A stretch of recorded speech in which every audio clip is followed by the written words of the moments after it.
Hello students, let we start reading second lesson of English prose A Fellow Traveler by A G Gardiner. A G Gardiner बहुत ही अच्छे लेखक हैं जो अपनी ह्यूमरस प्रोज स्टाइल के लिए जाने जाते हैं। उनके लिखने का स्टाइल बहुत ही ह्यूमरस है। ह्यूमरस का मतलब बहुत आनंददायी, बहुत मजाकिया अंदाज में लिखते हैं। Perhaps you have read one lesson rules of the road by him in high school. Now we will study it. A fellow traveller means सहयात्री, साथ में यात्रा करने वाला। हियर लेखक अपना एक्सपीरियंस हम लोगों के साथ शेयर कर रहे हैं कि वो एक बार जब यात्रा कर रहे थे तो उनको फेलो ट्रैवलर जो मिले, उनके साथ उनका एक्सपीरियंस कैसा रहा, कैसे उनके अनुभव रहे, इसी को उन्होंने इस लेसन में शो किया। चलिए let's see. I do not know which of us got into the carriage first. मुझे नहीं मालूम कि हम में से कौन पहले कैरेज में आया। कैरेज का मतलब कंपार्टमेंट में पहले कौन आया।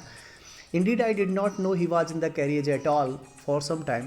और हकीकत में I did not know कि he was in the carriage at all, कि वो पहले से ही डिब्बे में थे रेलगाड़ी के। all for some time, मेरा जो फेलो ट्रैवलर था वो पहले से ही डिब्बे में था, मुझे ये भी नहीं मालूम। It was the last train from London to a Midland town. London से मिडलैंड टाउन तक जाने वाली ये लास्ट ट्रेन थी। और कैसी थी? ए स्टॉपिंग ट्रेन, बहुत ही लोकल ट्रेन थी, बहुत धीरे धीरे चलने वाली। एंड इन्फिनिटली लेजरली ट्रेन, असीमित रूप से धीरे धीरे चलने वाली। इन्फिनिटली लेजरली यानी अनलिमिटेड टाइम कंज्यूम करने वाली। वन ऑफ दोज ट्रेन्स, एक ऐसी train which give you an understanding of eternity, जो आपको इटर्निटी की, जो आपको शाश्वतता की जानकारी दे दे, कि समझ देते कि आपको ऐसा लगने लगे कि इंटलेसली आप इसी ट्रेन पे ही बैठे थे। ऐसी ट्रेन थी। It was tolerably full when it started. ये पूरी तरह से भरी हुई थी जब ये स्टार्ट हुई थी अपने लंदन स्टेशन से। But as we stopped at the suburban stations, लेकिन जैसे जैसे हम लोग शहर के बाहर के जो स्टेशन थे, सबअर्बन का मतलब होता है out of the city area, जो स्टेशन थे उनमें जैसे जैसे हम लोग स्टॉप होते गए, यानी ट्रेन रुकती गई, तो ट्रैवलर्स एलाइटेड इन वंस एंड टूस। तो जो ट्रैवलर थे वो वंस और टूस करके उतरते गए। एंड बाय द टाइम, और उस समय तक, when we had left the outer ring of London, जब हम लंदन के आउटर रिंग तक पहुँचे, यानी बाहरी सीमा तक पहुँचे, उसको हमने बिहाइंड यानी पीछे छोड़ा, तो आई वाज अलोन, तो मैं उस कंपार्टमेंट में अकेला ही रह गया। और रेदर, या फिर ये मानिए कि I thought I was alone, कि मैंने ऐसा मान लिया कि मैं ही अकेला हूँ।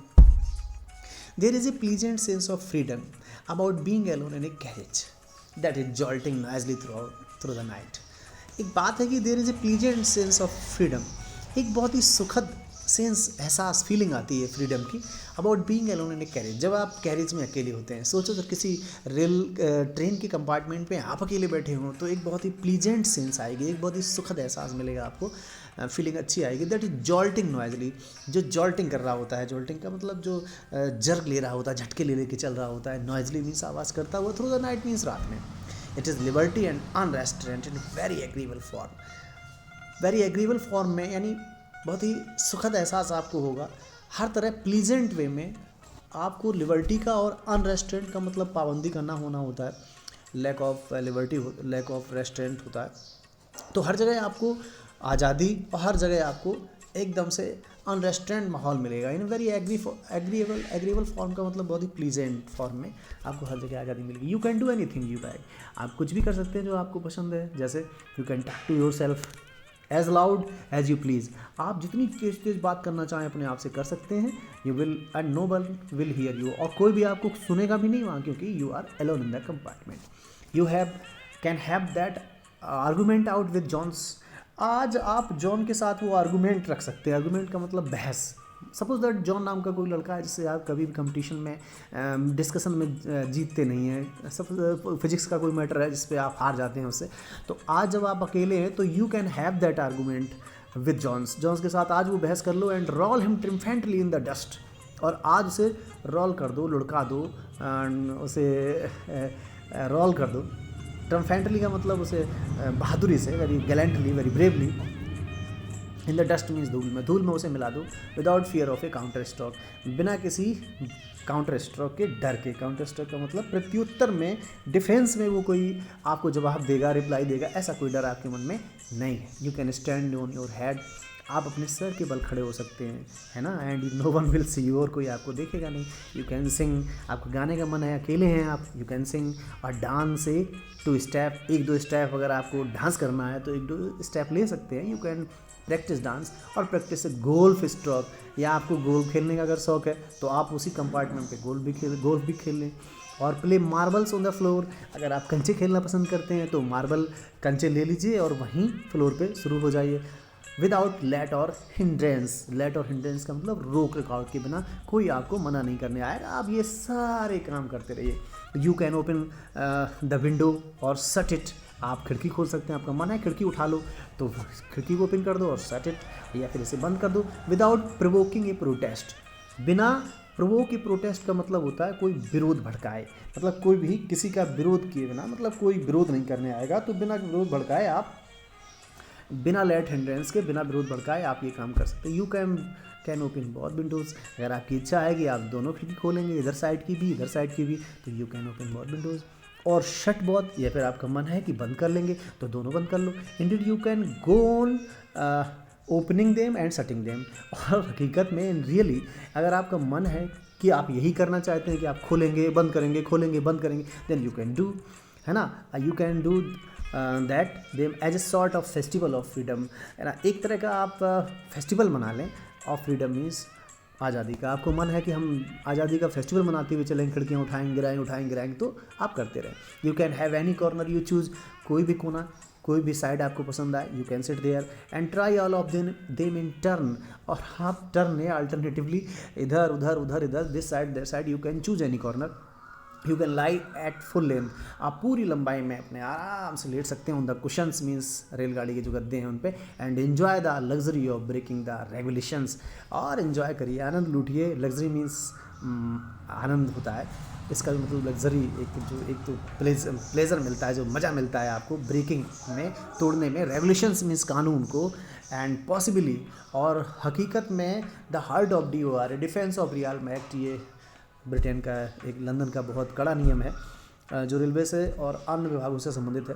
तो DORA जो कानून है, जो एक्ट है, उसको तोड़ने का आनंद लीजिए। ओनली DORA विल नॉट ने, और केवल इस कानून के जो रखवाले हैं उनको पता भी नहीं चलेगा that her heart is broken, कि उनका हृदय ही तोड़ दिया गया, यानी उनको चकनाचूर कर दिया गया है, नियम को, कि नियम की धज्जियाँ उड़ा दी गई। You have escaped even DORA, और आप इस कड़े और भयानक कानून से बच भी निकलेंगे, क्योंकि आपको कोई देख नहीं पाएगा। लेकिन लेखक कह रहे हैं कि on this night I did not do any of these things, मैंने इस रात ऐसा कुछ भी नहीं किया, they did not happen to occur to me, इनमें से कुछ मेरे साथ नहीं हुआ। व्हाट आई डिड, जो कुछ मैंने किया था, वाज मच मोर ऑर्डिनरी, वो बिल्कुल ऑर्डिनरी सिंपल वे में मैंने काम किया, सिंपल चीज़ें हुई। When the last of my fellow traveller passengers had gone, जब लास्ट पैसेंजर मेरा चला गया, मैं अकेला हो गया, then I put down my paper, तो मैंने पेपर उठा के रख दिया जो मैं पढ़ रहा था। Stressed my arms and my legs, अपने हाथ पाँवों को मैंने स्ट्रेचिंग की, मैंने उन्हें फैलाया, स्टूड अप, मैं खड़ा हुआ, and looked out of the window, और मैंने विंडो के बाहर देखा क्या नज़ारा है। ऑन द काम समर नाइट, ठंडी कूल समर नाइट थी, through which I was journeying, जिसमें मैं यात्रा कर रहा था। नोटिंग गलत लिखा है, नोटिंग मीन्स मैंने गौर किया, the pale reminiscences of the day, कि दिन के पीले अवशेष अभी भी थे, दिन के रेमिनिशंस का मतलब दिन के अवशेष थे अभी, that still lingered in the northern sky, जो नॉर्दर्न स्काई में अब भी पीलापन दिखाई दे रहा था थोड़ा। तो मैंने दिन के अवशेषों को नोट किया। इसके बाद क्रॉस द कैरिज, मैंने पूरे डिब्बे को क्रॉस किया, and looked out of the other window, और फिर दूसरे विंडो के बाहर झाँका, लिट ए सिगरेट, मैंने एक सिगरेट जलाई, सेट डाउन, बैठ गया, and began to read again, और फिर से वही, I started reading the paper. It was then, यही वो समय था, दैट आई बिकेम अवेयर, कि मुझे पता चला ऑफ माई फेलो ट्रेवलर, कि मेरा फेलो ट्रेवलर भी यहाँ है। ही केम, वो आया, and set on my nose, मेरी नाक पे बैठ गया। He was one of those, वो उनमें से एक था जिनको आप विंगी, निप्पी, इंट्रीपिड इंसेक्ट कहते हैं, है ना। विंगी मीन्स पंखों वाला, निप्पी है ना जो डंक मारता है, इंट्रीपिड और न्यूशंस जो लोगों को परेशान करने वाला होता है, ऐसा इंसेक्ट जो दैट वी कॉल वैगुली मॉस्किटो, जिसको हम वैगुली मीन्स बहुत केयर फ्री होके, बिल्कुल लापरवाही से कह देते हैं, अरे मॉस्किटो है, मच्छर है यार, ये वो मच्छर था जिसको हम लापरवाही से मच्छर कह देते हैं, कम आंक लेते हैं। I flicked him off my nose, मैंने उसे अपनी नाक से उड़ा दिया, and he make a tour of the compartment, और उसने पूरे कंपार्टमेंट का टूर किया। इन्वेस्टिगेटेड, इन्वेस्टिगेशन का मतलब होता है देखना, निरीक्षण करना, इंस्पेक्शन करना, इंस्पेक्शन किया उसने इट्स 3 डायमेंशंस, यानी कंपार्टमेंट की तीनों डायमेंशंस का मतलब डायरेक्शंस का, तीनों कोनों का उसने निरीक्षण किया। विजिटेड ईच विंडो, उसने हर विंडो को देखा। फ्लिटर्ड अराउंड द लाइट, उसमें जो लाइट लगी थी उसके चारों तरफ फड़फड़ाया। डिसाइडेड, और लास्ट में उसने ये डिसाइड किया that there was nothing interesting, there was nothing so interesting, कि इस कमरे में कोई भी चीज़ इतनी रुचिकर नहीं है, इतनी अच्छी नहीं है, इतनी इंटरेस्टिंग नहीं है एज दैट लार्ज एनिमल, जितना वो भारी भरकम जानवर इन द कॉर्नर वो बैठा हुआ है, उससे कोई भी चीज़ उससे ज़्यादा इंटरेस्टिंग नहीं है। केम, लौट के फिर आया and had a look at my neck, और उसने मेरी गर्दन पे आके नज़र डाली।